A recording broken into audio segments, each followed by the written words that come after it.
शादी उसके सपनों का अंत। निशा 19 साल की लड़की है जो उत्तर प्रदेश के एक छोटे से गांव में रहती है। उसका परिवार आर्थिक रूप से कमजोर है। उसकी माँ एक गृहिणी है और पिता खेतों में काम करते हैं। निशा अपने छोटे भाई बहनों की देखभाल भी करती है। निशा की माँ: निशा, पढ़ाई में इतनी मेहनत क्यों करती हो? तुम्हारा भविष्य तो रसोई परिवार में ही है। निशा मुस्कुराते हुए: माँ, रसोई मुझे नहीं रोक सकती, मुझे अपनी जिंदगी खुद बनानी है। निशा का सपना है कि वह पायलट बने और आसमान में उड़ान भरे, लेकिन उसके सपनों को परिवार और समाज समझने को तैयार नहीं। गांव के एक दबंग व्यक्ति चौधरी साहब अपने बेटे के लिए निशा का रिश्ता मांगते हैं। उनके बेटे का व्यवहार और सोच पुरानी है और निशा जानती है कि शादी का मतलब उसके सपनों का अंत है। चौधरी: लड़की जितनी जल्दी ब्याही जाएगी उतना ही अच्छा, पढ़ाई लिखाई में कुछ नहीं होता। निशा गुस्से से: मुझे अपनी जिंदगी जीने दीजिए, मैं सिर्फ एक दीवार तक सीमित नहीं रहूंगी। चौधरी यह सुनकर गुस्सा हो जाते हैं और परिवार पर दबाव डालते हैं। निशा का पूरा परिवार मजबूर होकर शादी के लिए हाँ कर देता है। शादी से एक दिन पहले निशा अपना घर छोड़कर भाग जाती है। उसके पास सिर्फ कुछ पैसे और सपनों से भरा दिल है। वह अपने स्कूल की टीचर सरिता मैम से मिलने शहर जाती है। निशा रोते हुए: मैम, मुझे पायलट बनना है, यह मेरा सपना है, लेकिन कोई मेरी बात समझता ही नहीं। सरिता मैम: निशा, सपनों को पूरा करने के लिए हिम्मत चाहिए, मैं तुम्हारी मदद करूंगी। सरिता मैम उसे एक स्कॉलरशिप के बारे में बताती है जिससे वह निशा को ट्रेनिंग के लिए मौका मिल सकता है। इसके लिए उसे एक कठिन परीक्षा पास करनी होगी। शहर में निशा को कई मुश्किलों का सामना करना पड़ता है। रहने की जगह, पैसे और ट्रेनिंग के दौरान भाषा की दिक्कत उसके रास्ते में आती है।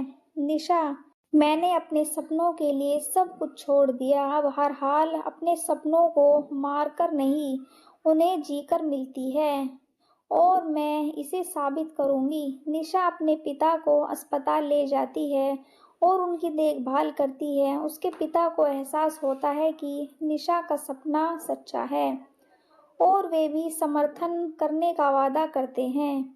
निशा वापस ट्रेनिंग पर आ जाती है, अपनी मेहनत से सबको प्रभावित करती है, लेकिन एक दिन उसकी स्कॉलरशिप फंडिंग रुक जाती है। वह आर्थिक संकट में पड़ जाती है। सरिता मैम: निशा, यह समय हार मानने का नहीं है, तुम कुछ भी कर सकती हो। निशा: मैम, मुझे पार्ट टाइम नौकरी करनी होगी, मैं अपना सपना किसी भी हाल में पूरा करूंगी। वह बच्चों को ट्यूशन पढ़ाना शुरू कर देती है और अपनी ट्रेनिंग जारी रखती है। निशा अपनी पहली ट्रेनिंग फ्लाइट पर जाती है, लेकिन मौसम खराब होने के कारण उसकी फ्लाइट संकट में आ जाती है। निशा: हमें विमान को सुरक्षित लैंड करना होगा, यह हमारी परीक्षा है। निशा अपनी सूझबूझ और ट्रेनिंग का उपयोग करके विमान को सुरक्षित उतारती है। वह अपने साहस के लिए सराही जाती है। निशा एक पायलट बन जाती है और अपने गांव की पहली कमर्शियल फ्लाइट लौटाती है, जहां लोग उसकी कामयाबी का जश्न मनाते हैं। निशा के पिता गर्व से: मेरी बेटी ने साबित कर दिया कि लड़की होना कमजोर नहीं, ताकत है। निशा गांव की लड़की को प्रेरित करती है और उसके लिए एक शिक्षा का केंद्र खोलती है। निशा: सपने देखना हर किसी का हक है और उन्हें पूरा करना हमारी जिम्मेदारी। चौधरी साहब की बेटी प्रीति निशा से प्रेरणा लेकर पढ़ाई करना चाहती है। वह अपने पिता से अपने सपनों की बात करती है। प्रीति: पापा, मैं भी निशा दीदी की तरह अपने सपनों को पूरा करना चाहती हूँ। चौधरी शर्मिंदा होकर: जाओ बेटी, अपनी उड़ान भरो।